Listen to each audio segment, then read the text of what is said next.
My Inner Knowing, empowering you to find your compass for the journey. We are dedicated to supporting you to rediscover and trust your natural ability to navigate life each day by sharing insight and experience through the lens of two professional communicators and their guests. We intend to prompt internal inquiry that supports all those willing to explore a unique path.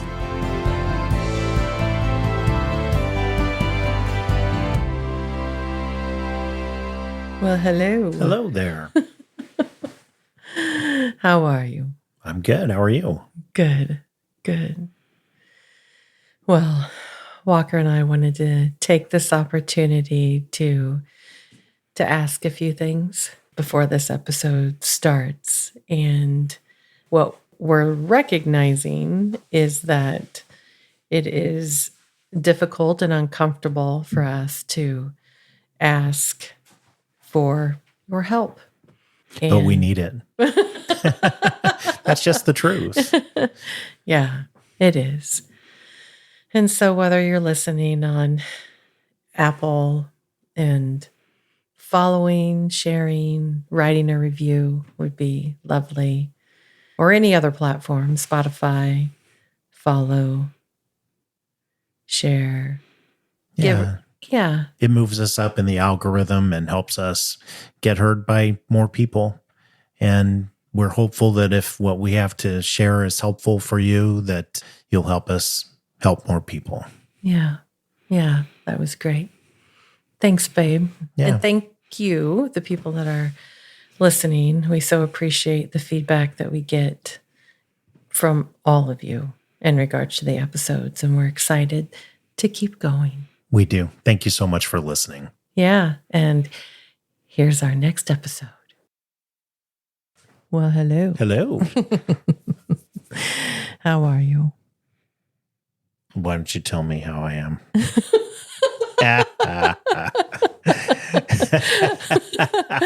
Oh, I'm not going to step into that. Yeah, I know. That was like a shoo. I'm doing great. Thanks. Yeah. How are you? Good. I'll just tell everyone you're awesome. No, thanks, babe. So are you. Well, today we had a request from one of our listeners to explore more about when we're having a trauma response or intuition. What comes to mind is my recent trial that I had. The last witness of the case was for the defense. Demure. Maybe that's not the right word, but anyway, she was very likable and very smart and very convincing and very charming. And they were cherry picking portions of a video of an exam she had done of my client, and it was devastating. Appeared devastating. Well, it appeared devastating. Right. Absolutely. But in the moment, I was completely panicking. You know, we are going to lose this case. That she is going to get away with the lies that she is spouting because she is that good. And literally, as I'm scrambling for the laptop from my paralegal in the back, looking up video clips that we had made, trying to find some way to show the truth in an area that hadn't been expected, not in the way that it was coming. I literally was having a shame reaction and literally wanted to run from the courtroom. Run. Yeah. Yeah. Okay. So my body was telling me you are in great danger. And other parts of me were saying, you know, the jury is thinking that you're a liar. That you are a liar. That I was lying to them about my client's capabilities, because this physical rehabilitation doctor was saying how great my client was, what a great recovery she'd had, how well she was doing, how, the injury to her foot and her leg was, it was serious at the start, but she'd made such great progress that, she was doing well. Mm-hmm. After I had spent a week telling them and showing them MRI evidence of, the fact that there's basically no muscle left in the lower part of her leg and her foot. Right. Which was true. Absolutely true. But Right. But her she show seemed that good. Yeah. The show she was presenting, very convincing. It was. Yeah. Or at least it appeared to be. It appeared to be. Right. And it was for a while until they opened the door. But in any event, for that 15 minutes or whatever, it was terrifying. And the body reaction, there wasn't intuition going on. There was fear and shame. And so beyond this part of your self that wanted to take off, what else are you aware of now that you were experiencing in your body and mind? I intentionally, just because of the work we've been doing and the conversations we keep having, was able to take a deep breath and ground myself somewhat. Just telling myself, you got to ground yourself. You cannot run from the schoolroom. Screaming down the hall, they're liars. Don't fall for it. They're all liars. Crying, Aw, yeah. No, that was going on, that struggle. But I was able to have the grown-up part of me take over. Yeah. And, I use the visual where you drop the keel in the sailboat to keep it from sliding, just pushing sideways in the wind with no control. And the visual that comes to mind is dropping that as it's headed towards, rocks. And then it veers, out of the way. And so that visual came to me. And then a plan started to form. And then as I was listening, more information came in and it became clear that there was a way. But I didn't know if I had tools available to show it. Am I good enough to do this?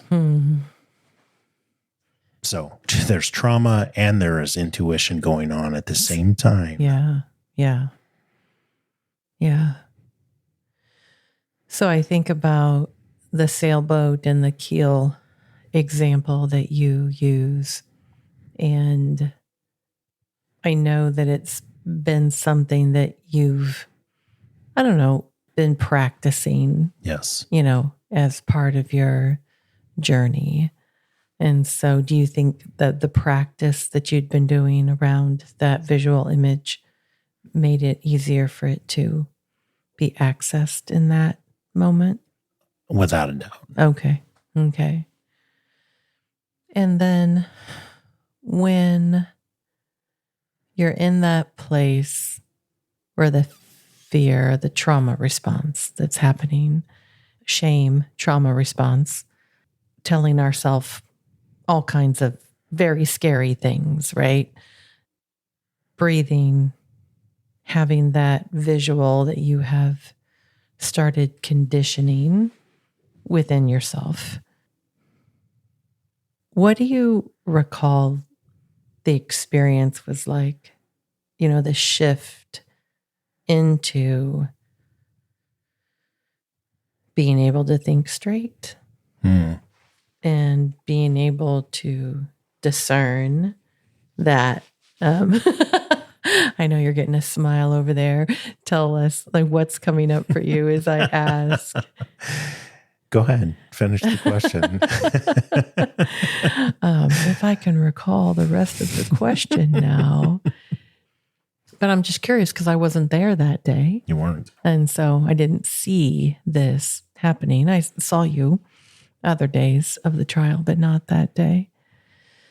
And so when did it shift into from I'm fucked to they're fucked?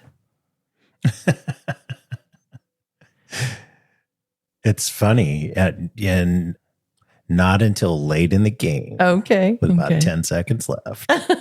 Okay.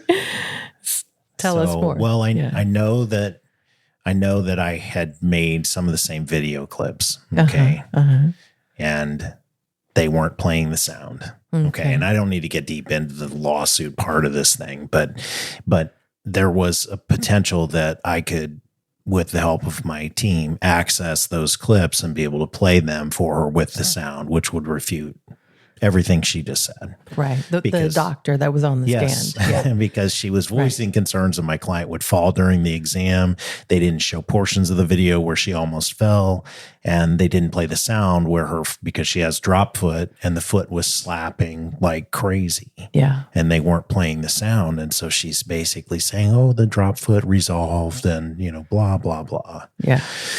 But the problem was, how was I going to get those pieces of the puzzle, together in a way that the judge would let me put it in and it would make sense to the jury instead of just, freaking out. And so here's the bottom line. I was able to drop the keel visually. I'm looking at the computer screen, scrambling. How am I going to do this? Listening to her at the same time. But the thought of running from the courtroom then disappeared. And as you know, I've also been working on process versus results. And I was able, because of the work that I've been doing in that, just trying to focus on, I will do the best I can where I am with what I have. And I am not lesser because of what happens after I do the best that I can in that moment. It may not be the best I ever could do, but it's the best I could do in that moment. Sure. Whew, that's a lot. Yeah. And we haven't talked about it in this detail, which is fascinating, but it's that work that I've been doing that saved the day because I still didn't know what was going to happen. What I knew was I was not going to run. Yeah. And I also was not going to stop swimming 10 yards from the shore and drown. Now, I might look like a fool, and I resolved to, so what? That's, this is what I have to do. And so, because I didn't know what the result was going to be, but I resolved, I was just like, okay, it's either I'm going to lose this now, we're going to lose it all, or something better is going to happen. And so when the judge said it's your witness, and I didn't have those clips ready to go, I stood up and I said, well, Judge, why don't we just listen to the entire video and get to the truth of the matter? Wow. Yeah. Come up to the bench. Yeah. So the other attorney and I approached, and I was just like, how about some truth, Judge? Just let him see it all. Well, how long is it? Well, it's an hour and a half. Yeah. And then the other attorney, well, her boyfriend was there. There could be hearsay and third party statements and blah, blah, blah, blah, blah. Yeah. And the judge is backing off and he tells the jury to leave the room. Yeah. And if I hadn't taken that extreme step, because once the jury left the room, I knew I was going to have about 5 minutes to run out in the hallway with my paralegal, my associate, and the laptop to try to find those clips. Right. 5 minutes. Yeah. But I never once thought I'm not going to have enough time. I mean, I just knew it had to happen. So the judge said, well, we're not playing the whole thing. He was kind of on the edge, and I'm thinking, well, I don't want the jury sitting there watching, an hour and a half video to end this case. Sure. So the universe put out its hand, and the judge said, I'll let you play portions. If they didn't play the sound and you have that portion of the video, then I'll let you play the sound. But otherwise, you can play portions that they didn't show, but you can't play the sound. Okay. So I said, okay. We ran out in the hallway. There were 4 magical clips. Yeah. And it was devastating because she was lying. Yeah. So the doctor was lying. And so when did I know that it changed from I'm effed versus they're really effed? Yeah. Not until I stood up to the podium and started asking her questions. Gotcha. And then the questions came. Yeah. What does drop foot sound like, Dr. So-and-so? her eyes start to flash back and forth, slapping. Yeah. So if tell me, did she have drop foot or not? Because you just said the drop foot had resolved. Well, I don't remember saying that. That sort of thing. Mm-hmm. Well, you didn't play the sound with that video, did you? Mm-hmm. Well, no, he didn't ask me that question. Right. And I said, well, I'm asking you now. Right. We wouldn't want to mislead this jury, would we, by not playing the sound? Because you and I both know, don't we, what we're going to hear when we play this video with sound. Right. It was just magical. Yeah. So from the depths of despair, fear, shame, all that to a tremendous cross-exam. Yeah. Whew. But those steps, what matters is, that's great. And I'm thrilled that the result came out the way it did. Yes. But I could have easily not have had the right clips. Yeah. And then what would I have done? Just been able to say, well, you didn't play the sound. Yeah. And she could have sat there and denied it. But she knew it was coming. Yeah. Yeah. So if you could, and I'm not saying this will be easy, but if you could summarize your process from trauma response into intuition, trusting yourself, trusting your body, trusting your knowing in this, I don't know, period of time. I don't know how long it was.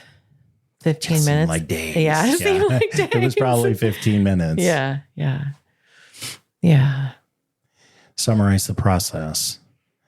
Fear reaction, freeze, freak out. That's now I need to run. We're going to lose. They think I'm a liar. That makes me ashamed that I didn't do this better. Those sorts of things. So that comes, and then deep breath. Something, and I've been doing meditation now for 4 years? Daily. Yeah. And so I think because of that, it came naturally. And then the keel vision came next. Yeah. And it didn't, I didn't have time. There was no time to really, think a lot. So intuition is starting to play. And what I knew and what my experience has been is, in retrospect, because I'll have these times where it's panic, or, little boy or whatever it is, trauma. But the universe seems to have me do the right thing in advance. And I may not know it at the time, but what I know is that somehow, some way, if I open myself to that, whatever I had done in preparation will come. Okay. And other strange and miraculous things have happened in other trials that way too. Okay. Sure. And so I know it can happen because I've seen it and experienced it. And so I had at least the shred of faith once I dropped the keel that the work I had done previously, because I'd watched the entire video and I'd made detailed notes with timestamps of each time she possibly fell and when the doctor said things. Okay. And so by doing the breathing and the visual, it brought me back to that piece. Okay. So it helped your brain shift out of trauma. Yes. And allowing really created space for what you knew. Right. Yeah. How does it feel now, looking back a few weeks later? I wish, this is interesting. I wish I had been able to hold the space for it the entire time. Okay. Just knowing, having faith, that I've got this. Yeah. And the universe has got this, that it will come. But I also am interested in, what if the outcome had been bad? Yeah. Oh, if you had lost the trial. Lost the trial and then gotten feedback, well, you were lying to us. Dr. So-and-so testified. And, you know, that's what we believe based on that. Now that would be a very testing experience. It didn't go that way, but in this process of trying to look at the process, engage in the efforts and the process versus did I win or lose? Mm-hmm. It makes it a very interesting question because I won this time. Yeah. If I had lost, it would be more difficult. But I think based on everything that I've been working on, that I would at least be in the process of, you know, picking up the pieces and looking at that. Mm-hmm. But I think it's important for me to look at it now. Mm-hmm. What if I had just made a complete mess of things and it had gone really badly? Yeah. You know, it's, you know, listening to you talk about it, I think about, so EMDR, eye movement desensitization and reprocessing, it's a trauma modality that, you know, I think a good number of clinicians are trained in now. And I was trained first year graduate school, so it's been 20 years. Part of that process is identifying what they call a negative cognition. And so a negative cognition is a negative belief we have about ourself that is like in our way. And what I was thinking when you were sharing was like how the negative cognition arose, that, you know, connected it to the fear and the shame piece. And that ability with the, I don't know, the structure or the discipline that you've created, how that piece was able to, you know, shift the belief that you had about yourself from, and I don't remember exactly what you said, babe, but they're going to think I'm a liar. Yeah. Yeah.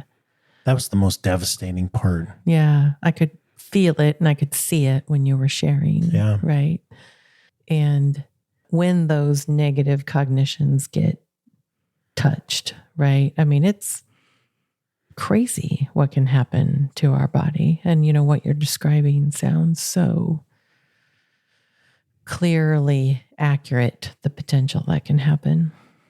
But again, also all of the work that you have done, you know, your body was able to shift into, again, they're going to see me as a liar, to I'm not the liar.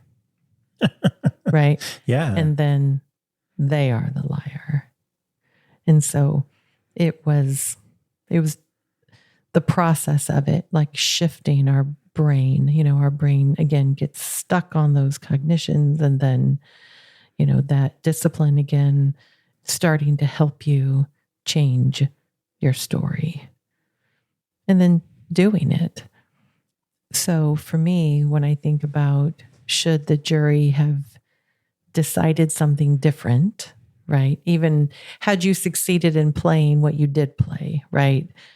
But the jury had still decided for the defense in this case. Do you feel like that would have been the story that you'd be struggling with today? That they think I'm a liar? Yeah. Or do you think it may have been shifted into something else, into a different story? Whew. The big questions. Here, you know, the important fact for me that you're putting in there is that let's say I got to play the portions of the video that needed to be played. And then the jury still decided against me and my client. At that point, I don't think that my concern would be they think I'm a liar. Okay. And I wouldn't, I mean, would I be disappointed in the outcome? Absolutely. Yeah. But I don't think that I would be having the same shame response that I had the fear of, or that was going on before I knew that I was going to be able to play those videos. So it was important, truly, for your story that these tools that you've been practicing for years, you were able to implement so that that story wouldn't be true. So that you could get to your knowing and your intuition, that you could shift out of your trauma response into at least let's keep swimming mode. Well, yeah. And being able to think clearly enough to get it together in a short period of time, right? Yeah. I mean, I honestly can't just tell you how it happened, but it did. There was like a steadiness to it. But let's keep rolling this around, this ball that we've got floating in the air between us. Let's say that I had stood up and said, let's just play the whole thing. And I didn't have those clips. Yeah. And the judge said, you're not playing the whole thing. Yeah. Then the shame and the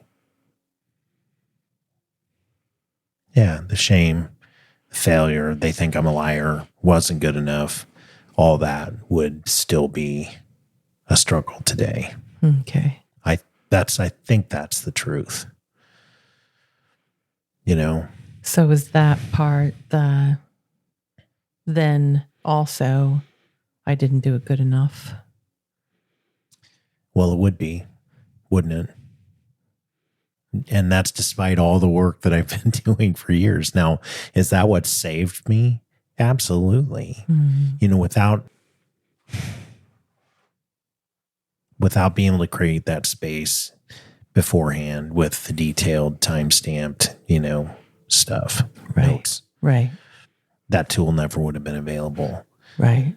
Okay. And so that's the universe, in my opinion, putting things in place that are going to come back around to fruition, but it doesn't always work that way. It's just, and I know that people that are listening and other people that we know, that you come to those moments and sometimes it doesn't go your way. Yeah. Yeah. And, that not being able to show people, and that's, I'm getting astride. I'm rolling around here now, but the trauma piece about the oppressor, the bad guy getting away with a lie when I'm asking authority figures, whether it's the judge or the jury, to make them stop, is the driving force behind all of that shame and fear for me. And if I hadn't been able to play the tape in full or the clips of the tapes, I think I'd still be struggling despite all the work I've done. Yeah. Sure. But if I had been able to play it and they just still chose not to believe it, that's different. And being able to play the whole thing, that just wasn't going to happen. And I remember thinking the judge is never going to let, but it's the only thing that came to mind to buy some time, and I thought, well, if he says yes, we're good. Right. And his reaction was to send the jury out of the room, which gave me the 5 minutes I needed. I mean, that is divine intervention. If you ask me, sheer luck. I mean, whatever. I think it's more than just luck. I think most of what happens to us is more than that. But, the lesson could have been a completely different one. Sure. So coming back to the topic, how do we tell the difference between intuition and trauma response? I think for me, those steps, I mean, I knew I was having a trauma response. That's step number one. Right. What does that look like for you? Well, I know that because of all the work I've done. Yeah. And I'm not patting myself on the back because I've got a heck of a lot of work still to do. As we do. As we do. But I know what it looks like. Yeah.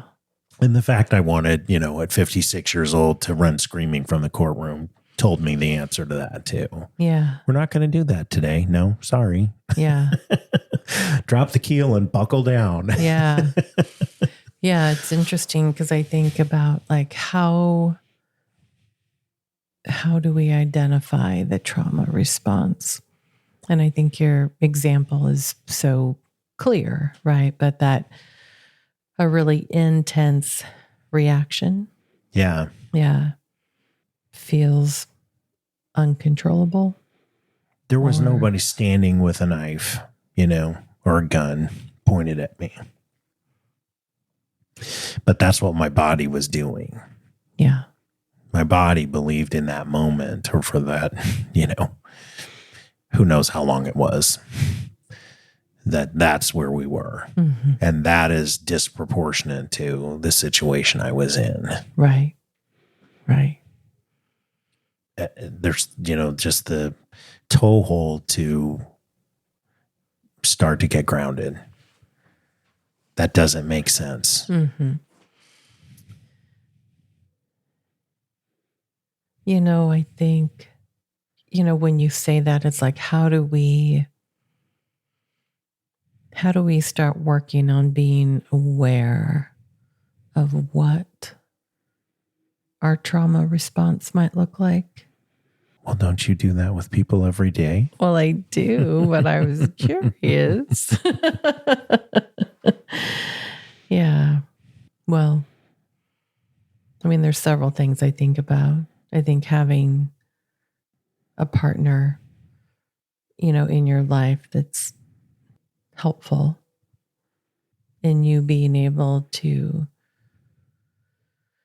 identify it. We can't, I think initially it's just hard to see because typically it's been there.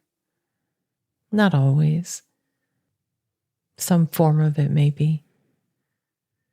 So someone that can help us see it, whether that's a intimate partner, a friend, sibling, therapist, someone that can share with us what they're experiencing with care and curiosity.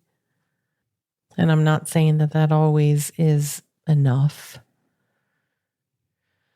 I think sometimes even when we share with care and curiosity, it can be very difficult for us to want to see ourselves feel so out of control or to be so out of control. But I do think having someone that can help us see more clearly can be really helpful. I mean, to me, it has to be accessible in some level, higher level of our consciousness. And I think a lot of our trauma responses are pretty low level consciousness. And so how do we, bring it up from level 5 to 15 so that we can even begin to look at it and try to understand what the story is that's connected to it?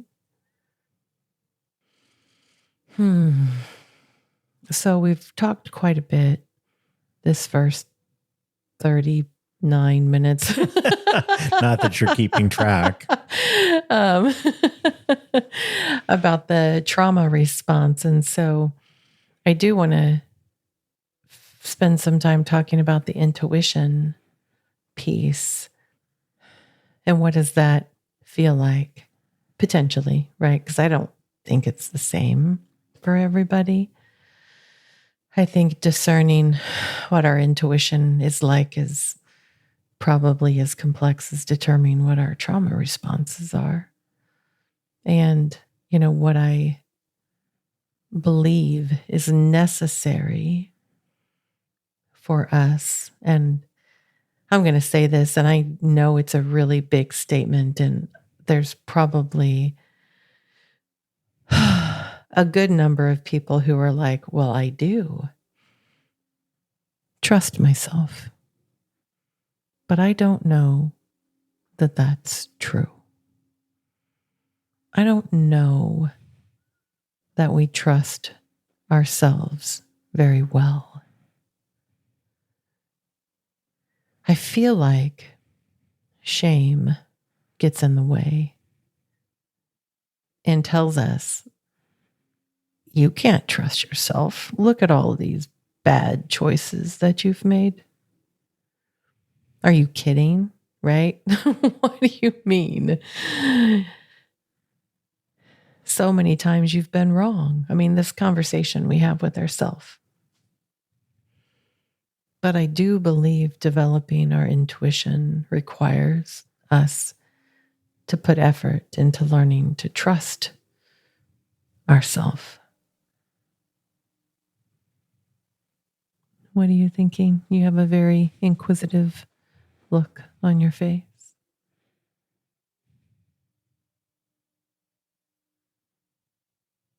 I'm just evaluating that in terms of my experience, that I was sharing. Yeah. What I remember thinking at the time, and I said, so do I trust myself? I should. Dang shoulds, yes. Yeah. Enough to have made the decision. I'm going to go for all of it. Yeah. Versus I'm going to just give up and say no questions. Sure. So I trusted myself enough to risk it all. Mm-hmm. And so when I'm listening to you, I'm thinking, what if it wasn't an all or nothing situation? Mm-hmm. Would I have frozen? Mm. Because I think for me, freeze is the response to I don't trust myself, right? Yeah. Fascinating. What else are you thinking? I'm just going through iterations of, do I trust myself? And we're so complex because there's many times where I have great confidence and other times where I'm scared to death and freeze. Yeah. And so that's just going to take a lot of thought process. It's not going to happen here, I don't think. Sure, but of instances of, do I trust myself or don't I? Mm-hmm. Yeah. And for me, I mean, I continuing to go down that path, right, of developing trust. I think the only way that we develop trust is to test it out, which then requires us to risk, right? Sure. And maybe that was the lesson. Maybe it's a lesson for all of us. Yeah. Tell me more. What do you think? Well, trust builds by taking the leap. Yes. Right. Just keep stepping in. Right. It's hard to keep stepping in when we don't trust ourselves. Sure. Yeah. We withdraw, avoid. And I'm not talking about this being a constant. I think our experience is fluid, right? Sure. I mean, as you know, we can go back and re-listen to a podcast that we needed to hear ourselves, right? You're talking about you, aren't you? Yep, just me. Yep. I know it never happens. No, never happens for you. Nice try, Walker. Yeah. And so I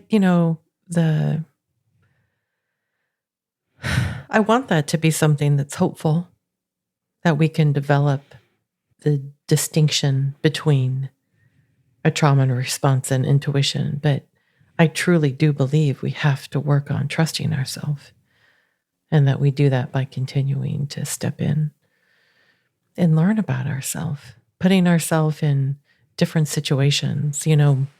I think about it from a physiological perspective, and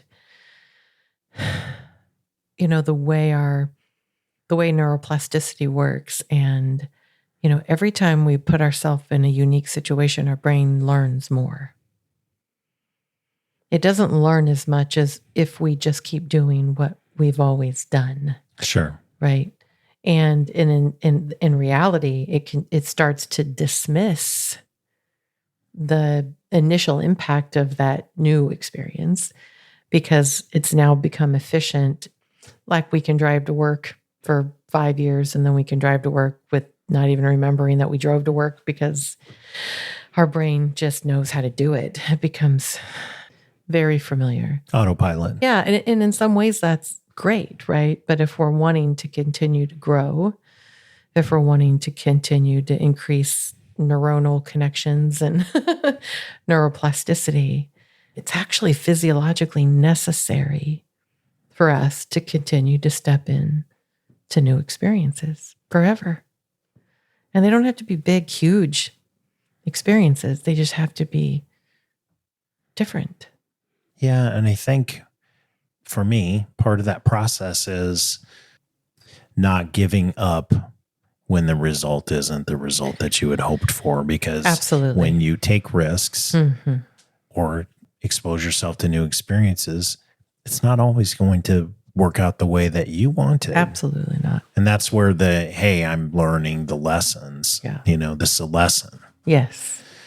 Yes. So, and another thing I wanted to say before, I know we're probably getting close, but the partner piece is a huge benefit if you have somebody that's supportive. Yes. There are many people that are listening, and you and I have both been in other relationships where that didn't exist. Absolutely. Yeah. But just because it does not mean that you can't learn the difference between trauma response and intuition. Yeah, I'm so glad you brought that up. I was thinking about that and then, got distracted.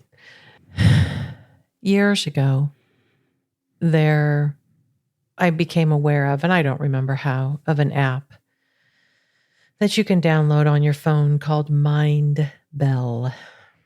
And Mind Bell is a very simple app, and you turn on different settings, whatever they are. You want the bell to go off approximately every 30 minutes or approximately every hour, between the hours of 8 and 9 or whatever. You create whatever the settings are. But it's not an alarm that you have to turn off. It's just a tone that plays from your phone. And you're not going to hear it every time because your brain will dismiss it. Even if it's random or approximate, everything has a pattern unless you continue changing the pattern. So our brain figures it out, or we're distracted or dissociative. And I don't necessarily mean the diagnosable kind of dissociation, just our daydreamy level of dissociation, but we don't hear it every time. But when we do, we can set an intention with that app that when I do hear that tone, I want to ask myself, what am I feeling right now? What am I needing right now? Take a deep breath right now. Is the voice in my head criticizing myself? Is the voice in my head criticizing someone else? Am I judging? And so for me, when you don't have a partner, or you do, and you just want more opportunity to create awareness of your experience, I feel like the Mind Bell is just a great tool to support us individually in whatever our process is. And so, and the intention can change. You could do it 1 week, it could be this, and then the next week it could be focused on breath. I mean, it can change, but it continues to prompt your awareness around those different areas that you're trying to understand yourself. Yeah, better. I think it's a great tool. You introduced me to it. That is like a starting point. Yes. And then if you start to do a mindfulness or meditation practice, I'm convinced that probably made the difference in this situation. Sure. Because it gave me the space to recognize the trauma response. Right. And to choose something else. Yeah. Yeah. I don't remember where I heard it, but at some point in the past 25 years, someone said, the meditation is about teaching your body to create the pause that you need to choose differently. Right. Yeah.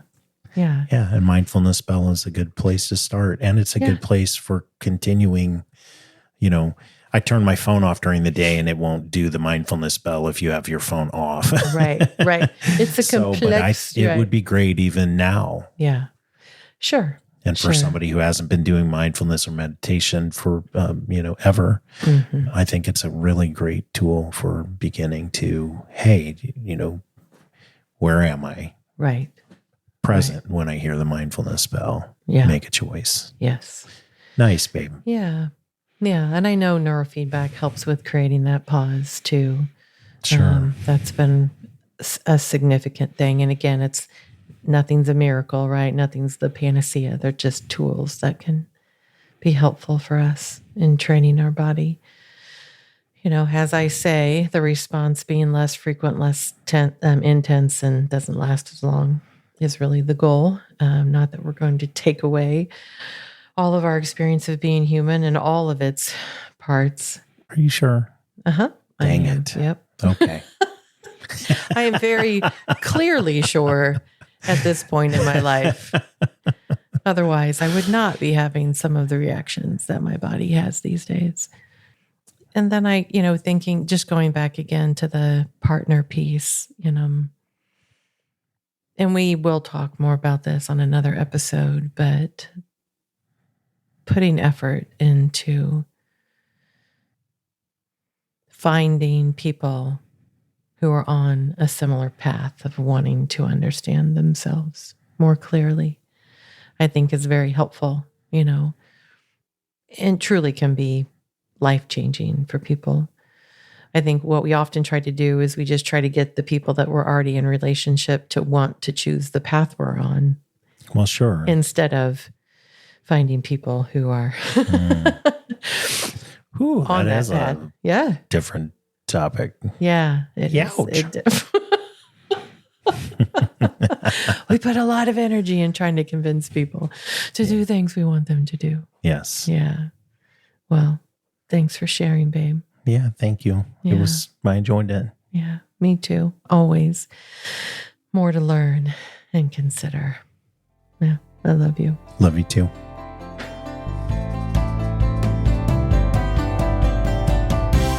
Thank you for joining us today. We are excited to explore life with you.